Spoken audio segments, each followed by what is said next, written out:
Well, hi, everybody. It's been a long time. I have an extremely important and amazing announcement to make. This August 17th through the 20th, I am going to be teaching at the Good Medicine Confluence at Ghost Ranch in New Mexico.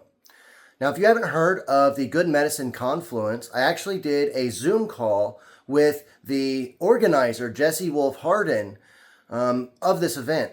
Now, this is an amazing event. It's spread out over 4 days. There's over 40 different teachers. Yes, you heard that right. Over 40 different teachers from various backgrounds of foraging, herbalism, science, ancestral knowledge, so on and so forth. There's over 100 different classes spread throughout the 4 days of this event. Now, I want to give you guys a little bit of info of what this event is like, but instead of hearing it from me directly, how about instead we go to Jesse Wolf Hardin himself and he can tell us a little bit more about this event. Well, I do want to welcome everybody possible to come to the Good Medicine Confluence. It's the 16th annual event. We're having it August 17th, as you know, 17th through 20th, 4 full days and nights of celebration as well as information. There'll be 5 classes simultaneously being taught in every single time slot, along with dances and walks and nature awareness exercises in this incredible place, which is the Ghost Ranch. I don't know if you've been there before.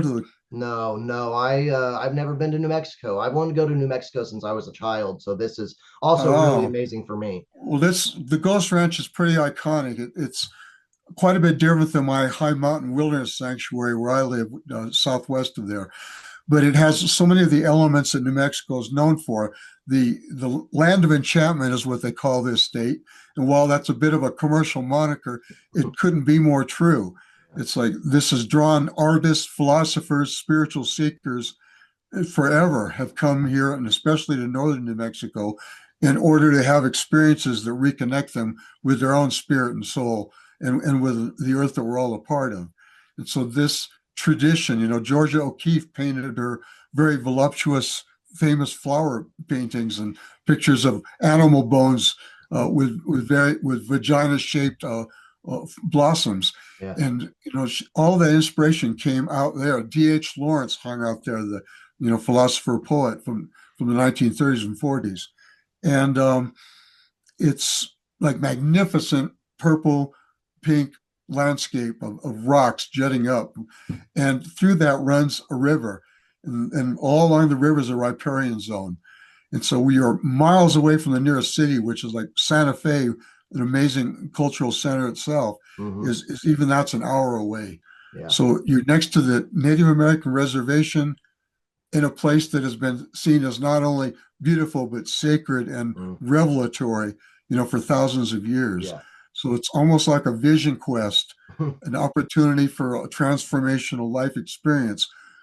Some people say, I can't wait to come to your conference because it's a ghost ranch. Well, it's not a conference, it's a confluence Right. of energies and perspectives coming together like streams into a single river. Yeah. And unlike a conference where you generally sit well behaved and listen to, people's spiels with their scripted PowerPoint, here there's no PowerPoint allowed. Right. And students are often encouraged to stand up on the desks, and enact and celebrate. So it's really not a conference. It's not that sedate. It's an opportunity for this explosion of creativity in the context of a tribe of people, all who have the same motivations that you do, through their own skills and their own experiences and their own traditions, their own ancestral and traditional systems. They're coming to a place where they might say, I don't feel like I really have people anywhere else. But when I come here, I feel like I found them. I found my tribe. I do have a few questions for you about the event as well. And I think that might help from you viewers on my channel, might help them to understand a little bit more about how the process works and how you got started with this. So that's really what I would like to ask you first is, how did you get started with this and what was your inspiration behind that? Well, the confluence began in 2016. and it was at Ghost Ranch where we're going to be this year. Mm, We've been in many different venues since then, so this is like a return full circle to our roots. But it started with the fact that I was an environmental activist and a restorationist. okay. I'm been blamed, or it's attributed to me, the term rewilding, about bringing back wildness to basically domesticated and humanized environments, and a return to our own individual wildness as empowerment, as acting out of our freedom and our agency, unconstrained by conventions, and unrestrained even by laws, Right. but doing what we think is right. And so to take that ethos that I had taught for so many years, traveling, doing civil disobedience actions to protect, old growth forests, Yeah. being carted off by the police on numerous occasions. That was often my applause, was the moment in which the cops came and got me, because then I knew I was doing something important. Yeah.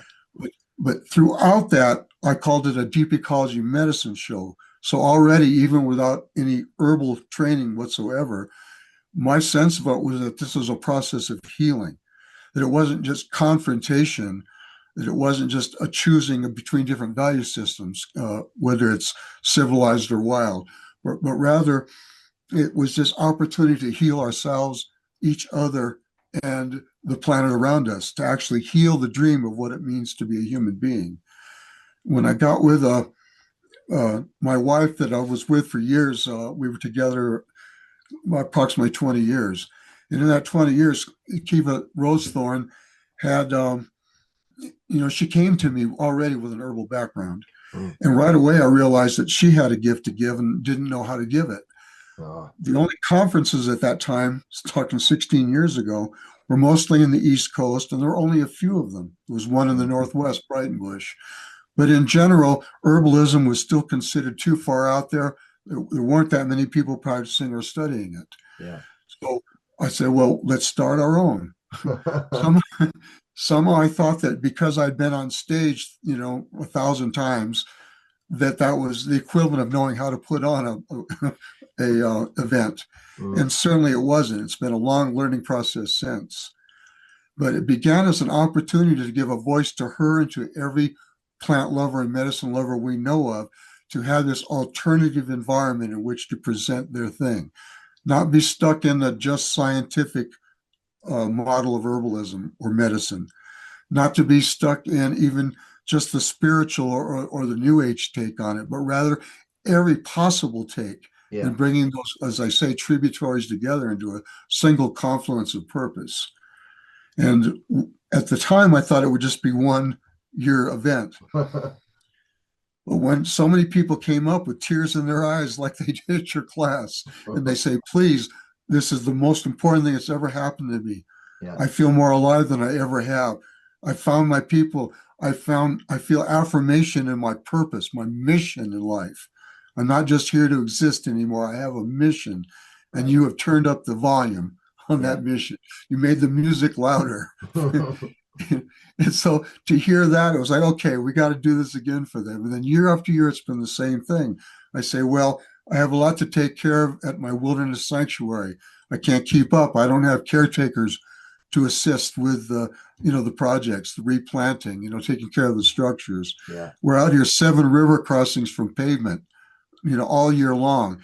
And coming to the plant gathering is my one time of leaving this place that I'm so bound to and responsible for, and coming out into a social environment where I can take those seeds and see them grow through other people's hearts and other people's acts. And that's been an incredible high for me, I have to say. It's now added purpose. So it's not just saving the wilderness, it's opportunity to save ourselves. Mm, yeah. Yeah. So it sounds very, very personal in multiple ways for you. And it really sounds like this is something that, has given back so much to you and the world. And quite frankly, I find it impressive what you've been able to do with this. And, when you were talking about confluences and how river confluences work and why you call it that, whenever I was telling some of my friends and family about me being invited, they were like, no, you mean a conference? And I'm like, no, no, no, no. Think of like river tributaries joining together, bringing their own nutrients and sediment and their own type of flow and things together, all making a nourishing impact as one. Um, I think it's really, really impressive what you've been able to do, and especially what you've accomplished over your long time and career, basically, of all the things that you participated in. Whenever I looked into your background and your history, I mean, I was quite honestly blown away. I don't know how you get enough time to sleep, man. My motto was always sleep when you're dead. As someone with It's, insomnia, I kind of you know, understand. now I'm teaching self-care and the importance of rest and restoration, but I still have a hard time living up to it. It's Yeah, like there is so much to be done and so much to be given, and so many people to give a voice to. Because we literally insist that 50% of our teachers at the Good Medicine are new voices that are have not been heard widely, either in the herbal community or in any community, but people who are so obsessed like you are, so excited like you are, so in love with the work as you are, and so full of gifts as you are, to give those platforms and to see those people expanding, building schools, writing books, and just maybe all they do sometimes is go out and affect people they're standing in line next to at a Whole Foods market. yeah. But it's this process of of triggering people's belief in the gift they have to give, and then watching all the beautiful ways that they give it. And so, like all the activism I did, no regrets whatsoever. Even when we didn't accomplish our goals, even Yeah. when the forest was lost, it was always meaningful. It was always purposeful. But now it's directly and literally a process of healing for myself and everybody we come into contact with. How can we spread that tonic, that medicine, that tincture of what each person is, distill that and help them bring it to the world? Yeah, yeah. Another question that I have for you that might help some of the viewers on my channel kind of get more of an idea of how this event, how the confluence actually works with, in respect to, I should say, in respect to all the different classes going on. Are the students able to go to whichever classes they want and get up and leave a class at any time? Or how do students choose between all of the amazing events going on at once? Because it sounds like there's five things going on at once, and that might be tough for people to choose. Is that up to the It students? is. That's one of the great delights, is seeing how difficult it is for someone to choose between the offerings. What I do is put a lot of effort into a balance. So, there's not multiple foraging classes. There's not multiple classes about, identifying plants, or multiple about medicine making. So each of the time slots, as I call them, has a balance of hands-on workshops, lectures, spiritual, scientific, Yeah. and ultimately the most practical. And so all of those things. And so depending on what path somebody's on, what they want to do with it in their life, there's usually one class that doesn't overlap other topics. And there'll be one class in each slot that then speaks loudest to them, that calls them and says, you really need this. For what you're doing, you really need this. Wow, that's really, really cool. So basically, you lay it all out there and they discover it just like they try to discover themselves. And I think the way that you do Mm-hmm. that seems to, what I would assume, would really help people on their path of self-discovery as well, because they're allowed to be free and not be constrained by this dictated schedule of what you have to Right. do or don't have to do.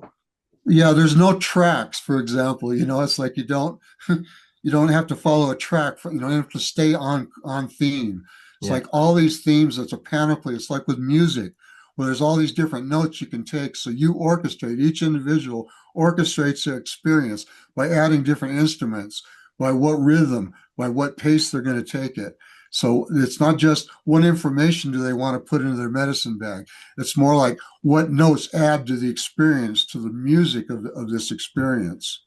Right, right. One other question I do have as well is kind of a general question about the confluence, to again kind of help my viewers get an idea of it. What is the normal scope and size of participation? Like how many students show up on average, would you say? Um, how many students and people and teachers stay a day or two after the event? Because I know there's events that go on afterwards as well, which Mhm. I encourage everyone to go and check out. I certainly plan on doing some of that. But how often do you see people stay longer than they plan to? I would say about a third of the people stay for at least an extra day, either in order to participate in the plant walks and the experiences. Like we have the music of plants and the vibrational sounds of nature, the ways that it's been communicated through different scientific instruments, even now that it's being replicated by humans. So there's like a sonic experience, reconnection with plants. There's an extended plant walk that's going to introduce people to the medicinal and edible plants of the Southwest in that area, both riparian and high desert. So I'd say a fair amount of that third will stay for those actual experiences. Others will just want to see the area because Yeah. they may not have the excuse to come to the Southwest before, and it's just so compelling. It's like right there is, there's 4 Indian reservations within short driving distance. Yeah. There's high alpine mountains, reminiscent of Colorado or Montana, peaks, 13,000-foot peaks. So there's everything from the aspen all the way down to the low deserts in the verdant cacti and other flora. So you culturally and ecosystem wise, people will want to feel that and experience that. So some will come early. At least a third of the people will stay late.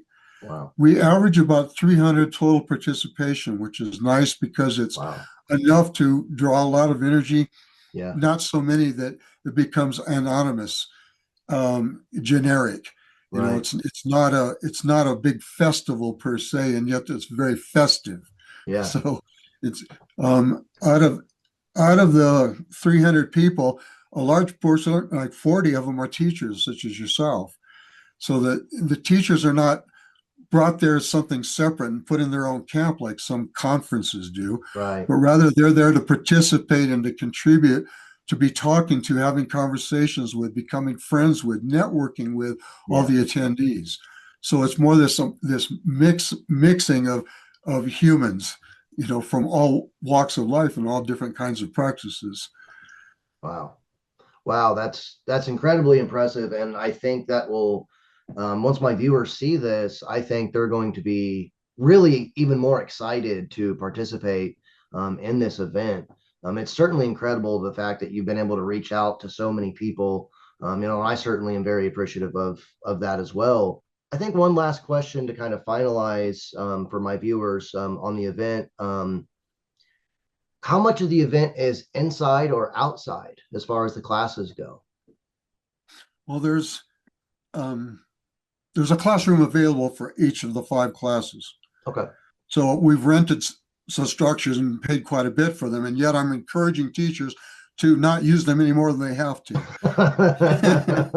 Right. Yeah, And I understand that. so the letters that go out to teachers with all the information that we give them, they stress that, we stress that, please take them out at any opportunity whenever the weather permits. Right. It is monsoon season, which for Mm, New Mexico in August, it could be all clear, could be lots of rain, but generally the rains come in the afternoons when they are in that pattern.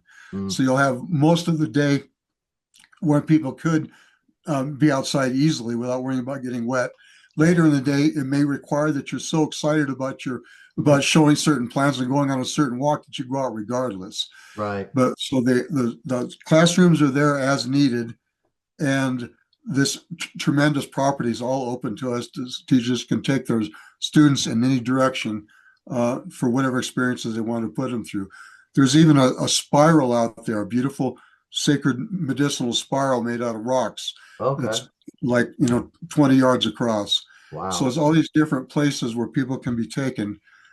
That's much more conducive than being underneath lights and inside of walls. So if you can make it, participate in Josh's classes, be a part of the experience, and contribute your own magical energies to this process of enchantment.